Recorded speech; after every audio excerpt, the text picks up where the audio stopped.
koki baru ya di sini? Iya mbak, saya anak baru di sini. Bukan begitu cara motongnya. Kayaknya kamu perlu saya ajari cara motong. Lihat baik-baik. Pertama-tama kamu harus senyum dulu, baru ambil pisau dan sayur.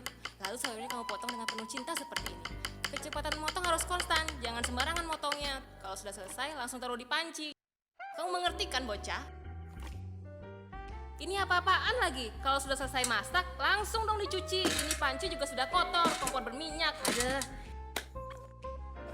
Ingat, kamu adalah koki. Koki harus bisa menjaga kebersihan dan kerapian. Tidak boleh kotor. Kamu mengerti? Aduh, baju kamu kotor sekali. Nggak ada tenaga lagi ngaduknya. Kalau buat adonan roti, tangan kamu itu harus kuat. Nih, lihat roti ini. Kalau tangan kamu kokoh, nanti bakal jadi roti empuk dan berisi seperti ini. Dengerin coba suara rotinya. Sangat menggoda. Ini nih yang namanya roti sobek. Kamu tahu kenapa kamu harus melakukan ini?